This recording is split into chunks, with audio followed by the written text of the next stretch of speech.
안녕하세요. 오늘은 온수보일러에 대해서 살펴보겠습니다.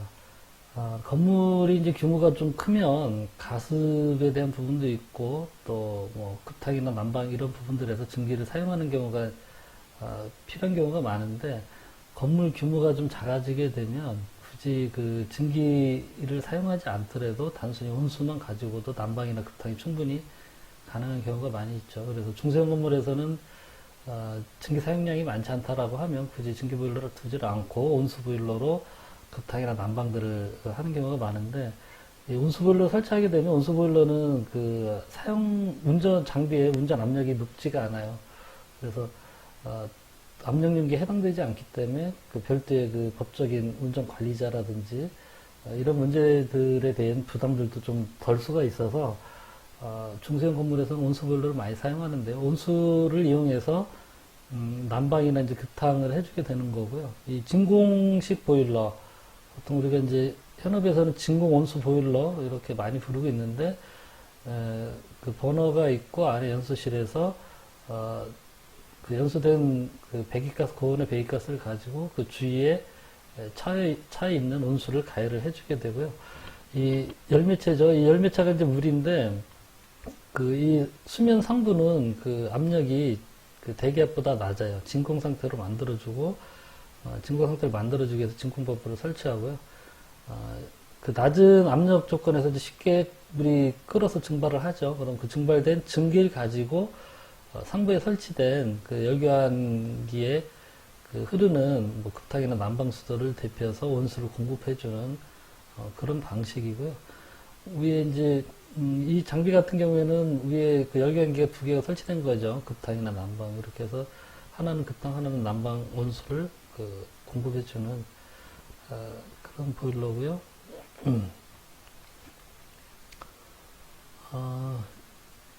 그 열매체가 이제 물인데 내부가 진공 상태이기 때문에 그 당연히 누설이 안 되겠죠. 안에 있는 열매체 그 물이 누설이 되질 않아서 그 보충수를 보충해 줄 필요가 없죠. 그래서 보충수를 보급을 안 해주다 보니까 뭐 안에 있는 물의 상태가 이제 그 균일하게 계속 유지되고 이래서 스케일이나 부식의 발생 그 다른 보일러에 비해서 매우 적기 때문에 수명도 가장 긴 편으로 그렇게 이야기가 되고 있고요.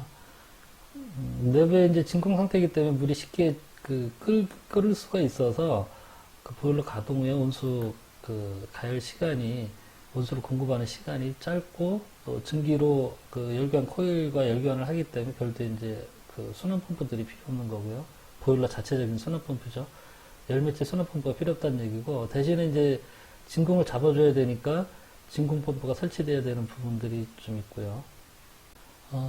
이제 진공으로 그 보일러를 만들다 보니까 장비비는 이제 조금 그 다른 온수 보일러보다는 좀 비싼 편이고, 그 열변기를 하나 설치하느냐 두 개 설치하느냐에 따라서 1회로식 진공온수 보일러, 2회로식 진공온수 보일러 이렇게도 이제 부르고 있어요. 난방과 급탕을 동시에 하는 경우 2회로식이고요. 이 다른 회사 이제 사진인데 이 회사 제품 같은 경우는 지금 열변기가 한 개만 설치되어 있죠. 급탕 열변기 하나만 설치되어 있고요.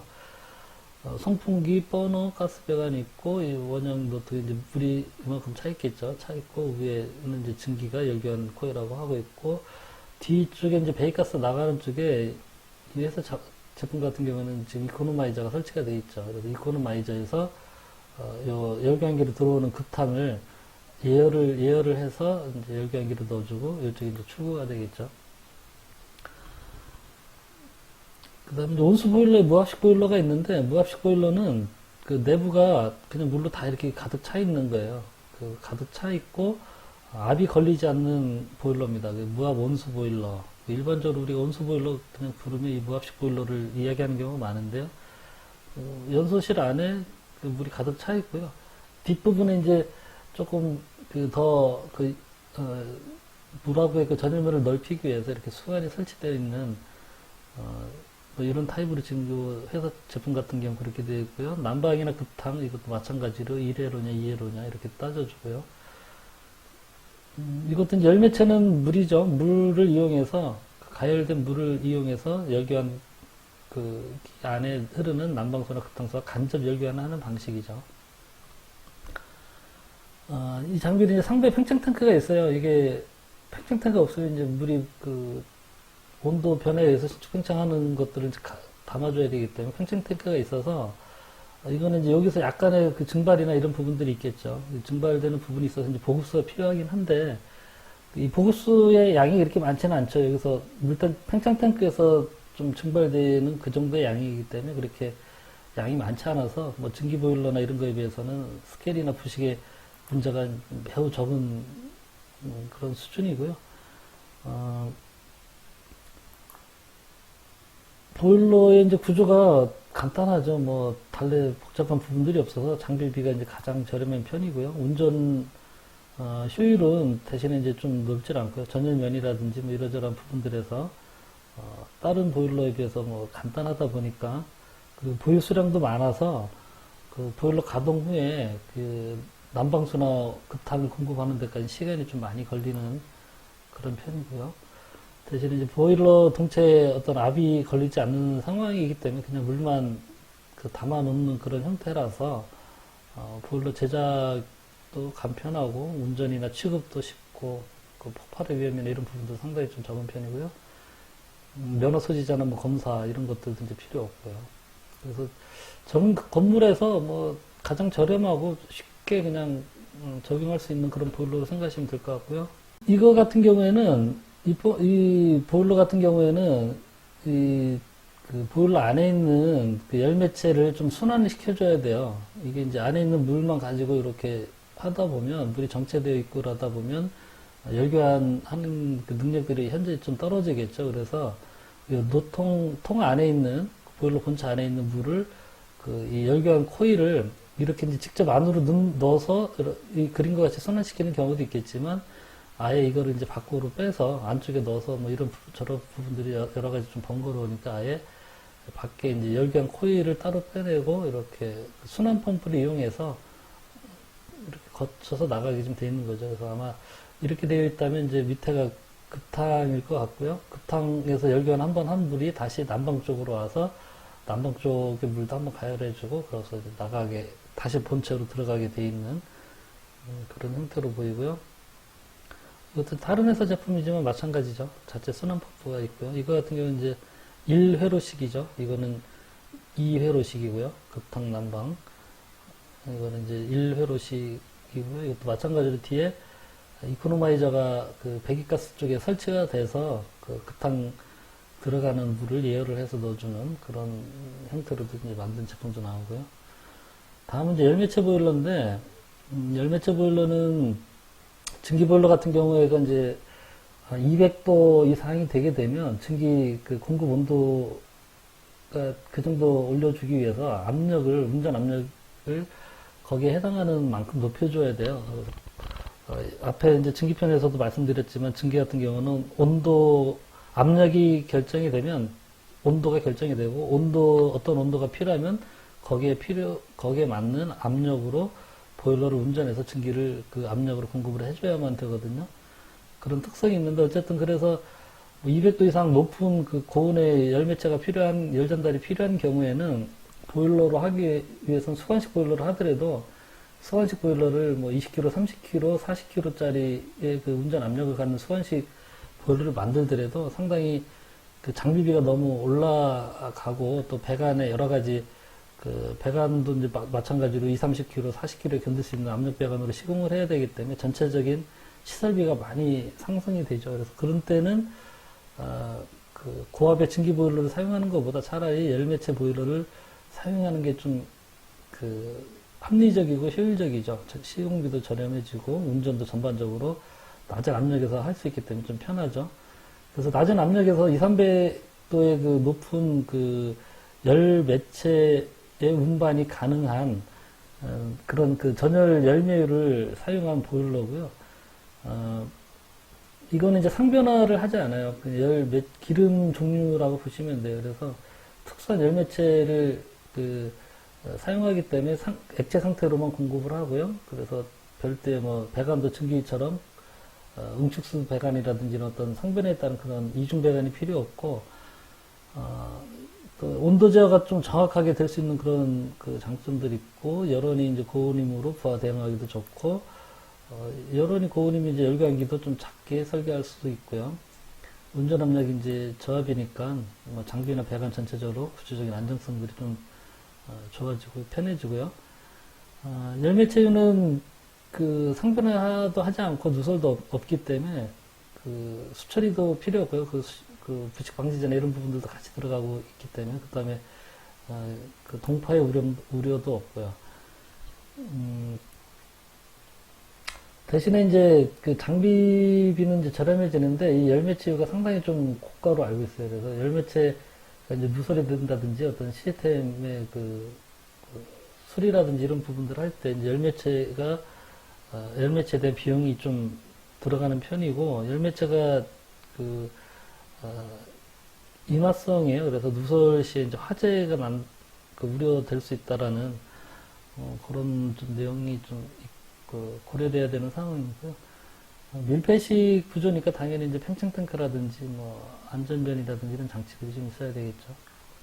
보일러 형태가 그냥 이렇게 생겼어요. 원형의 그 본체 안에 이제 버너가 있는데 그 버너 주변을 그냥 동글동글동글하게 그 열매유 그 배관을 가장자리에 이제 말아놨다고 보시면 되죠. 그래서 한쪽으로 들어가고 한쪽으로 나오고 이런 구조고 본체 이제 공장에서 제작하는 사진인데 뭐 이렇게 생겨 있습니다.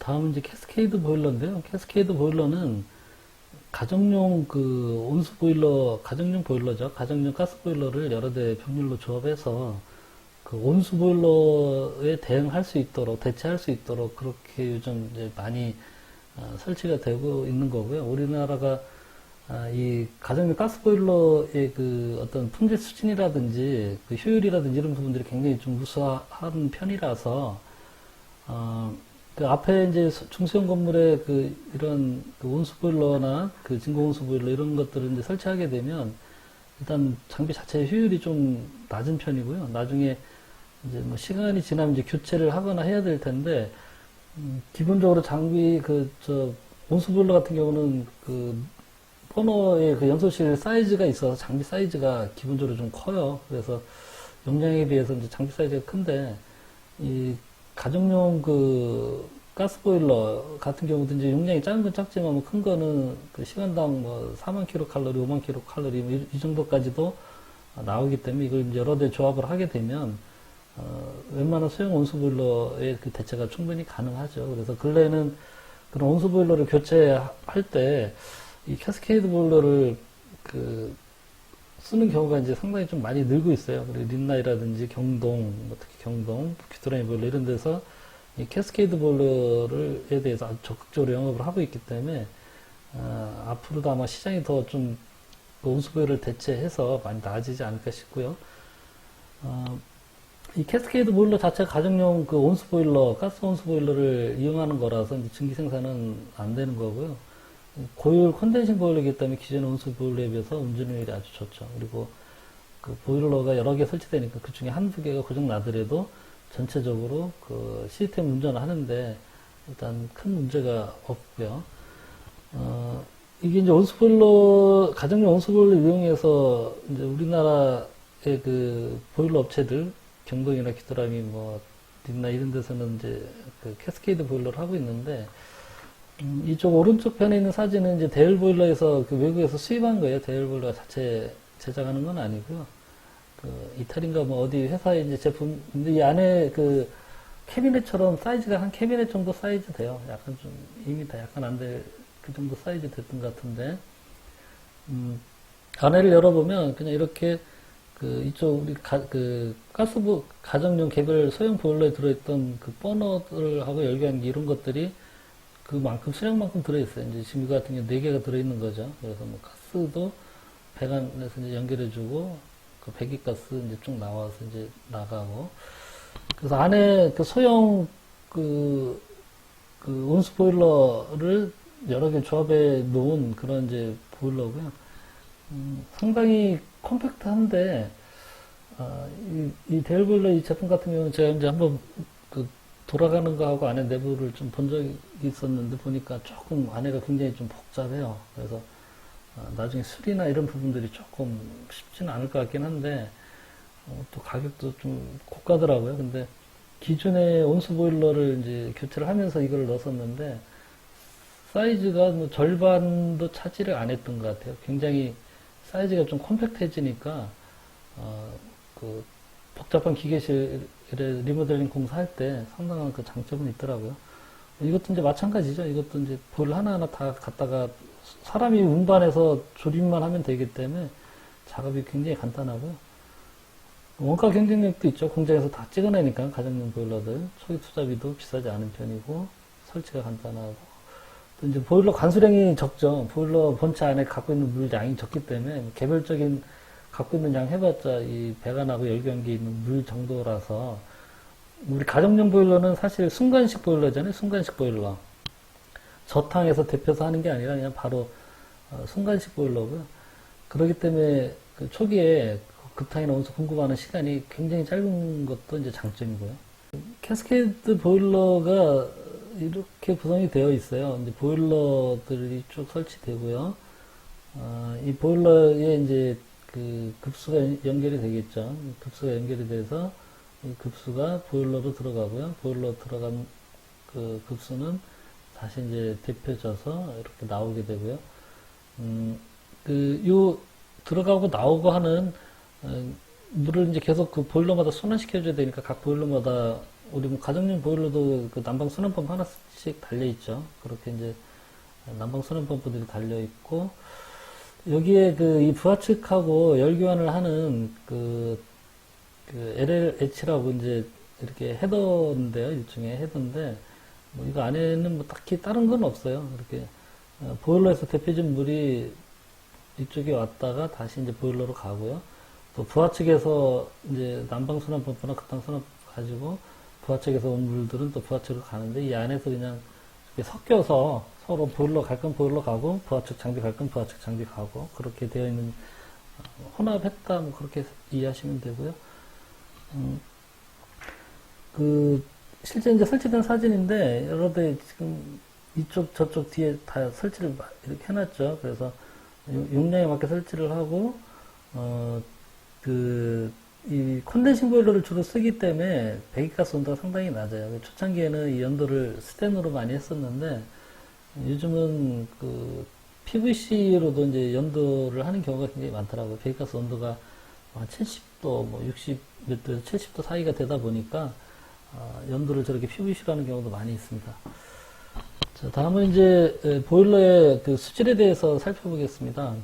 그 보일러가 이제 전기 보일러 같은 경우 특히 그 수질 관리가 굉장히 좀 중요한데 뭐 항상 그 많이 문제가 되는 게 이제 뭐 칼슘이나 마그네슘 이런 부분들, 그다음에 실리카 같은 부분들이 이제 그 배관 표면에 달라붙어서 부식을 발생시키기 때문에 이런 부분들을 잘 관리해주지 않으면 보일러의 수명이 현저히 짧아지게 되죠. 그래서 주기적으로 세관 작업도 해주고 있긴 한데 기본적으로 세관 작업 이전에 보일러 내부의 그 물 수질을 항상 일정한 수준으로 양호한 수준으로 관리를 해야만 이런 스케일의 부착이 좀 적어지겠죠. 그래서 이런 거 말고도 이제 용존산소라든지 pH라든지 뭐 여러 가지 그 보일러의 그 부식이나 스케일 관련해서 관리해야 될 사항들이 좀 있고요. 저런 부분들을 제대로 잘 관리하지 않으면 일단 보일러의 그 수명이 좀 짧아지고 뭐 부식에 의해서 누수가 생긴다든지 이런 문제도 있고 또 수질이 안 좋아지면 보일러 작동 시에 캐리오버 같은 게 생겨서 그 습증기가 그 다량으로 그 배관 쪽으로 공급이 돼서 증기 품질이 떨어지는 뭐 그런 원인들이 되죠. 그래서 하여간 뭐 특히 이제 칼슘과 마그네슘, 뭐 실리카 이런 부분들이 좀 문제가 많이 되는데 대체적으로 현장에서는 일단 기본적으로 연수기를 경수 연화 장치를 설치를 해서 급수를 한번 경수를 이제 연화시켜서 경수 센 물이죠. 그거를 연화시켜서 보일러에 이제 공급을 하고 있고 보일러에 공급할 때 또 별도로 추가적으로 첨관제를 같이 넣죠. 여러 가지 뭐 기능들 할 수 있는 복합 첨관제를 좀 많이 쓰고 있는데 그리고 응축수 탱크에는 그 용존산소를 제거하기 위한 탈기기를 이제 설치를 그 많이 한다고 이제 이 앞선 그 증기편에서 좀 말씀드린 적이 있었고요.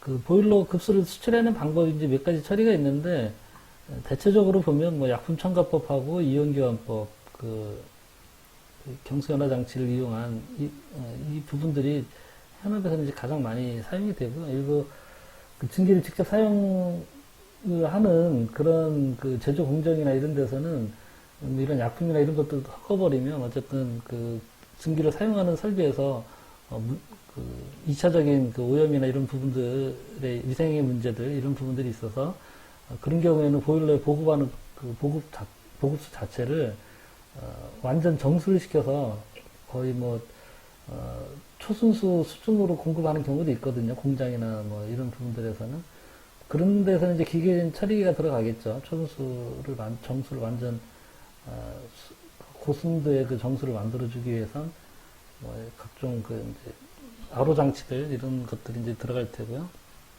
보일러 수질 관리 항목을 보면 이제 먼저 알칼리도가 있는데 알칼리도는 물속에 용해되어 있는 수산화물이나 중탄산염, 탄산염 등과 같이 알칼리성의 물질이 얼마만큼 있는지를 그 탄산칼슘 해당하는 탄산칼슘의 양으로 환산을 해서 이제 표시를 해주는 거예요. 그래서 리터당 몇 미리그램의 탄산칼슘이 들어있느냐 이런 식으로 이제 표시를 해주는 건데 우리가 그 pH라고 해서 그 수소 이온 농도 지수죠, 폐하. 여기서도 이제 산성이냐, 알칼리성이냐, 뭐 이런 이야기가 있는데, 이거랑 물론 이제 연관이 있지만, 이 알칼리도는, 알칼리도를 이제 측정하는 경도를 표시하는 방법이 물속에 들어있는 탄산염 성분을 염산이나 황산으로 중화를 시켰을 때, pH가 특정한 수치가 되기까지 소요되는 산의 양을, 탄산칼슘으로 환산해서 이제 표시를 하는 거고요. 여기 이제 P알칼리도하고 M알칼리도가 있는데, 이제 알칼리도는 알칼리 성분에 들은 얼뜻 물질에 황산을 주입해서 중화시켜서 pH 8.3까지 낮추는데 소모된 그 산의 양을 이에 해당하는 이제 탄산칼슘 양으로 그 환산해서 표현한 거고요. 단위는 이제 같은데, 이거를 이제 P알칼리도라고 하는 거는 페놀프탈레인 그 지시약을 이용해서 이거를 이제 측정하기 때문에 그렇고요. 이 페놀프탈레인이 이제 pH 8.5에서 색깔이 핑크색으로 변하는 그런 특성 때문에, 이것을 사용하는 것과, 그 다음에 이제 M알칼리도는 마찬가지로 여기 이제 그 황산으로 중화시키면서, 반응을 시키다 보면 나중에 이제 pH 4.5 정도에서, 색깔이 이제 변하게 되는 성질이 있어요. 메틸 오렌지. 이 메틸 오렌지 지시약을 사용을 해서 측정을 하기 때문에 이거는 이제 메틸 오렌지의 M자를 따서 M 알칼리도라 해서 이제 알칼리도에 대한 그 내용이 이제 기준이 두 가지가 있고요. 이게 이제 특정한 그 pH까지 소비되는 산의 양, 그 염산이나 황산을 이용해서 이제 계속 특정 pH까지 도달하도록 그렇게 하면서 이제 측정을 하기 때문에 산 소비량으로 그렇게 이제 불리기도 하고요. 다음에 이제 전기 전도율이 있는데요. 전기 전도율은 그 어떤 용액에 담겨진 두 개의 전극 사이에 전류를 통해서 측정되는 그 저항의 그 크기로 그 물의 오염 정도를 측정을 하는 거고요. 단위가 이제 그 마이크로 지멘스 퍼 센티미터나 마이크로 오음의 역승 마이너스 1승 퍼 센티미터 이렇게 되어 있고요. 이 간격 그 전극봉의 그 전극판에 감전의 전극판의 간격이 1cm일 때 거기에 얼마만큼 저항이 측정되느냐 이런 걸로 해서 이제 표현을 하는 거고요. 물속에 어떤 그 전해질의 물질의 양이라든지 어떤 혼합물, 이물질 섞여 있는 이런 거에 따라서 측정되는 그 저항값들이 달라지기 때문에 이런 전기 전도율이 높게 되면 그 물속에 이제 스케일 성분이라든지 이런 부분들이 많아서 부식이라든지 이런 부분들이 가능성이 높아지기 때문에 주기적으로 그 보일러의 물을 적절하게 그 플로다운 버린다는 얘기죠. 버려서 교체를 해서 전기 전도율이 높아지지 않도록 그렇게 이제 관리를 하고, 그래서 보일러에 이제 전기 전도율 측정 장치가 이제 부착이 되어 있거나 아니면 추가로 많이 달기도 하죠. 추가로 달기도 해서 이제 상부 브로다운 상부 브로다운 그 장치하고 전자 밸브하고 연동을 시켜서 하기도 하고요. 이제 뭐 그런 게 없으면 휴대용 전기 전도율 측정기가 있어요. 그래서 주기적으로 뭐 오전 오후에 한 번씩 해서 그 수질 상태를 측정을 해서 필요한 이제 브로다운 작업을 해주거나 해서 관리를 하고 있고요. 그다음 실리카가 있는데 SiO2 실리카는 물속에 있는 이제 경도 성분들, 그 칼슘이나 마그네슘 이온들하고 쉽게 결합을 하는 특성이 있어요. 그래서 이것들과 결합을 하게 되면 아주 단단한 그 스케일 성분으로 그 벽에, 관벽에 달라붙게 되는데, 그래서 이거를 보일러의 보일러 수를 적정한 농도 이상의 피알칼리도 상태가 되도록 이제 관리를 하게 되면, 실리카 성분이 수용성 메타기소 소다로, 규산 소다로 변화를 해서, 스케일 성분으로 이제 그 변화되지 않도록 미리 이렇게 이제 바꿔지는 그런 특성이 있어서, 그렇게 관리를 하고 있고요. 총영정 고용물 TDS라고 있는데, 이것도 전기 전도도와 마찬가지로 현업에서 많이 관리하고 있는 항목 중에 하나죠. 보일러 물 속에 칼슘, 마그네슘, 탄수, 뭐 이런 용정 고용물이 녹아있고, 이 이외에도 이제 광물이라든지, 뭐 금속, 찌꺼기, 부식 성분들, 뭐 이런 것들, 여러 가지 양음이온, 뭐 이런 것들이 이제 혼합되어 있는데, 이런 그 여러 가지 유기물이나 광물성 고용물 모두를 다 포함해서 물속에 얼마만큼 녹아 있느냐, 그 녹아 혼탁한 그런 저런 것들이 섞여서 혼탁한 정도를 표현하고 있다라고 보시면 돼요. 그래서 그런 양이 많은지 TDS 수치가 높고 그런데 이 TDS를 혼탁도를 뭐 어떻게 딱히 이렇게 뭐 여러 가지 이런 것들을 다 측정해서 어떻게 혼합해서 하나의 뭐 총량적인 양으로 만드는 게 좀 어려워서 현업에서는 실무적으로는 전기 전도율을 측정해 보면 거의 전기 전도율이 안 좋게 나오면 이 TDS가 안 좋은 그 상태로 뭐 같이 그런 경향이 있기 때문에 그렇게 전기 전도율을 측정을 해서 이 총 용종 고용물을 수치를 관리를 하는 그렇게 되어 있고요. 저기에 대한 그 기준들이 KSB 6209 KS 규정에 나와 있어요. 이 KS에 나와 있는 규정이나 에너지 공단 쪽에 보일러 시설 유지 관리 관련된 기준들, 업무 기준들에도 같은 내용으로 이제 되어 있는데, 전반적으로 보면 이제 노통 연관식 보일러보다는 수관식이나 관련 보일러의 수치들이 더 엄격해요. 수치가 나타나면 더 엄격해서 수질 관리를 좀 잘 해야 된다는 얘기죠. 수관식이나 관련 보일러는 앞서도 설명을 드렸지만, 관 안에서 물이 증발을 해서 증기로 변하면서 증발되면서 물속에 있던 그런 어떤 스케일 성분이나 이물질 이런 부분들이 다 관벽에 그대로 달라붙게 되잖아요. 그래서 이런 부분들 때문에 노통 연관 보일러보다 수완이나 관련 보일러가 이제 수질 관리를 더 엄격하게 잘 해줘야 되고요. 뒤에 기준에서 한번 좀 보시겠습니다. 노통 연관 보일러 위에 해치 점검구를 열어서 안에 이제 본 거예요. 이게 지금 노통이고 이게 연관이고 이 밖에 주변에 이제 물이 차 있던 거죠. 이 노통하고 이 연관 안에는 배기가스가 흐르는 거고요. 이 밖에 이렇게 이제 고용 물질 같은 거, 슬러지 같은 게 잔뜩 바닥에 깔려져 있죠. 그래서 바닥에 이렇게 깔려져 있는 걸 나중에 이제 하부에서 확 빼주는 게 이제 하부 브로다운이고요. 상부에 물속에 떠다니는 이런 총 고용 물질들을 주기적으로 이제 전기전도를 측정해서 빼주는 게 상부 브로다운이고요. 저런 게 굳으면 뭐 이렇게 이제 스케일들도 끼고 슬러지처럼 해서 떡져서 이렇게 막히기도 하고, 저렇게 이제 TDS 수치가 높아지면 여과기 같은 거를 이용해서 보일러 수를 수처리 해주기도 한다고 되어 있긴 한데, 실제 현업에서는 거의 다 블로다운으로 해결하고 있는 것 같아요. 이런 것 자체도 또 계속해서 관리해야 되고 또 비용들이 발생되고 하다 보니까 이런 거 관리하고 교체하는 비용보다는 그냥 물값이 싼 거죠, 우리나라에선. 그래서 그냥 브로다운으로 대체적으로 TDS에 좀 대응을 하고 있고요.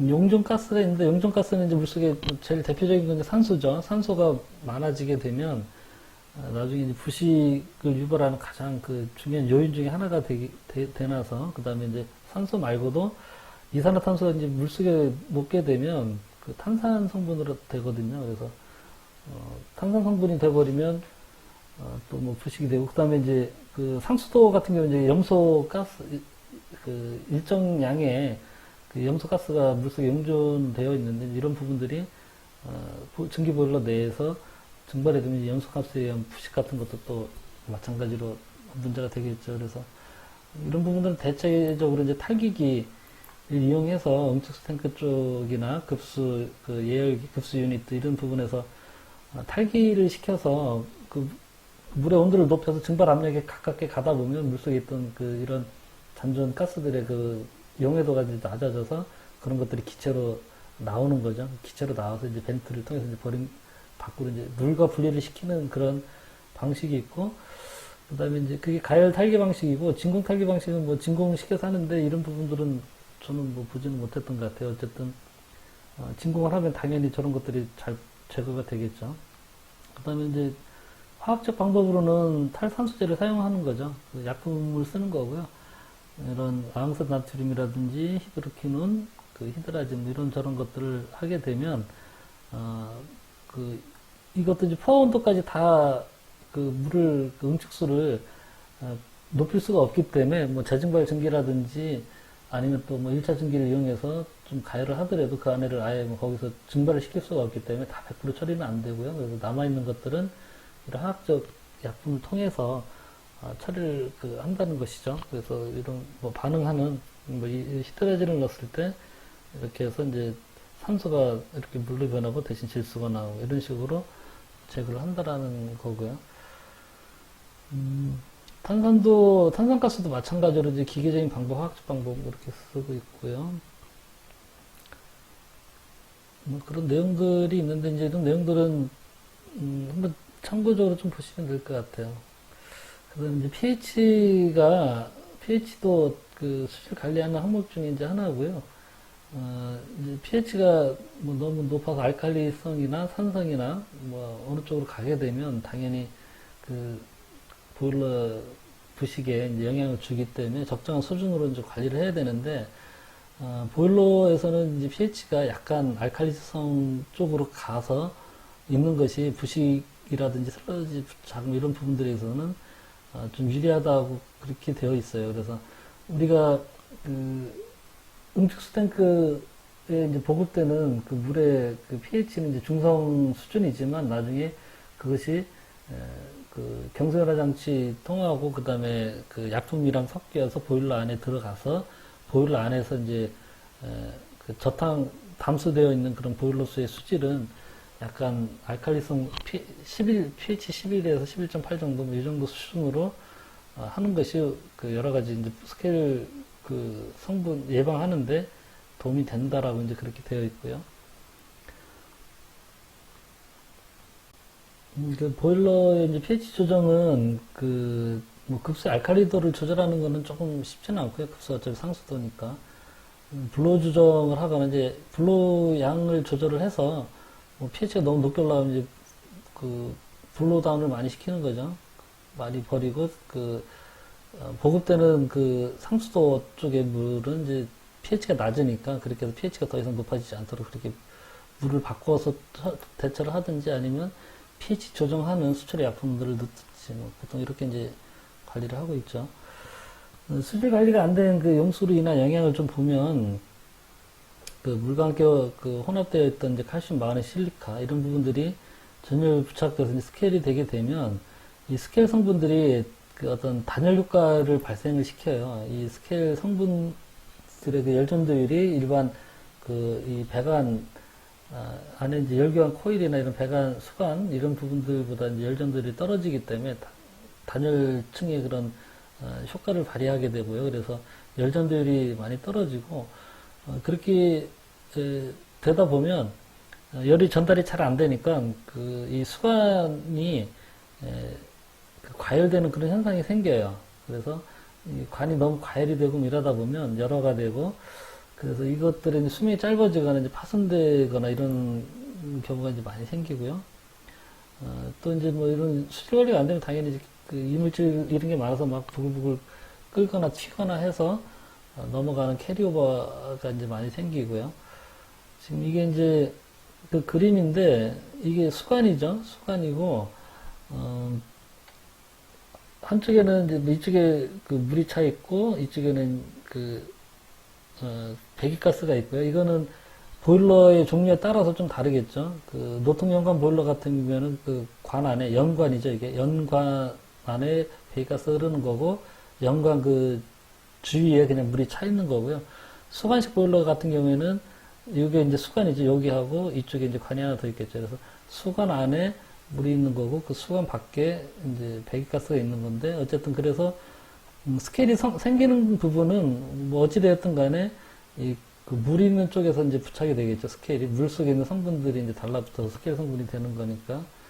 그래서 저 스케일 성분들이 두께에 따라서 0.5mm냐, 뭐 3mm냐, 5mm, 6mm에 따라서 그 연료 그 손실이 이렇게 급격하게 좀 늘어나요.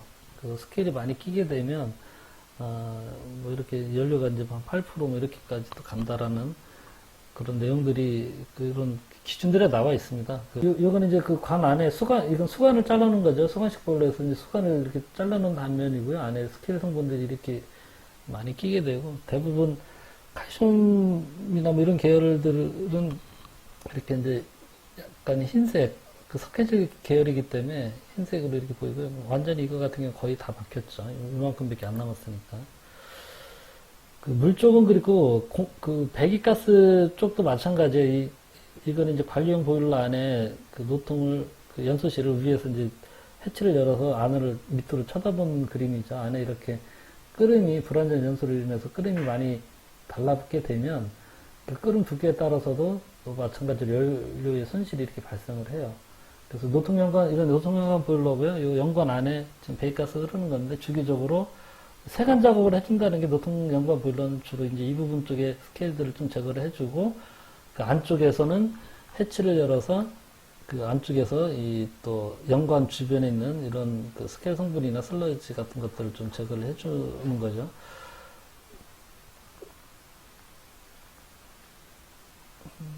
수질 관리 방안은 뭐 연속이 쓰는 게 이제 대표적이고 그래서 이런 경고 성분들 제거해주고 복합 첨가제에 이제 복합 첨가제라는 건 첨가제가 한 가지 그냥 여러 가지를 다 하는 거죠. 뭐 pH 조절하는 약품도 섞여 있고 알칼리도 조절하는 약품도 있고 뭐 실리카를 이제 바꾸기 위한 뭐 그 제거하기 위한 그런 약품도 섞여 있는 복합적인 기능을 하는 그런 첨가제를 해서 보통은 이제 그거 하나에서 통 하나로만 넣죠. 뭐 여러 가지 넣어서 이렇게 따로따로 넣는 것이 아니라 뭐 탈산소제까지 포함되어 있는 그런 첨가제들도 좀 있고요.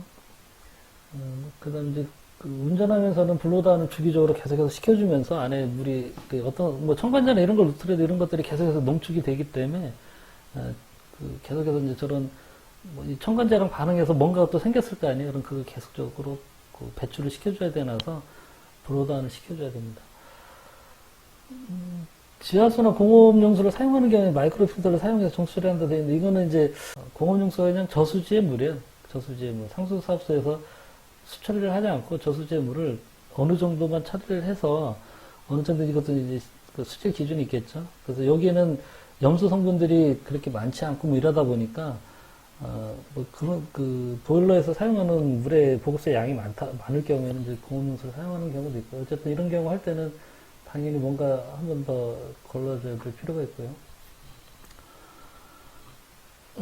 알칼리 및 인산염 처리, 휘발성 물질의 처리, 산소 처리, 뭐 이런 각각의 항목들에 따라서 필요한 만큼 이렇게 되어 있고, 뭐 이런 부분들을 현장에서 저희가 뭐다 일일이 뭐 실험해서 뭐 이렇게 하기는 좀 어렵고, 이제 수질관리 업체에 좀 도움을 받아야 되겠죠. 그 업체가 수질의 상태도 좀 봐주기도 하고, 또 문제가 되어 있는 항목들이 있다라고 하면 이제 그런 부분에 적절한 약품으로 좀 바꿔주거나 해서 보통 그렇게 이제 관련된 약품 그 공급하는 전문 업체에 이제 도움을 받는 경우가 많고요. 보일러별 수질 기준이 있어요. 이게 KSB 6209에 보면 이제 이 기준들이 나와 있는데 거기에 보면 이제 노통연관 보일러에서 이제 그 사용 압력이 일단 있고요. 그 사용 압력에 따라서 이제 증발률에 따라서 그다음에 보급수가 원수냐 원수를 경수 연화 장치에 처리한 물이냐에 따라서 이 급수는 이제 일단은 그 공급받는 그 보급수의 그 원수죠. 그러니까 우리 같은 경우는 이제 상수도라고 봐야죠. 근데 이게 꼭 상수도가 아니라 뭐 지하수나 뭐 다른 게 될 수도 있으니까 공용수나 이런 게 될 수도 있으니까 어쨌든 들어오는 급수의 수질이 pH가 뭐 중성 정도 되죠.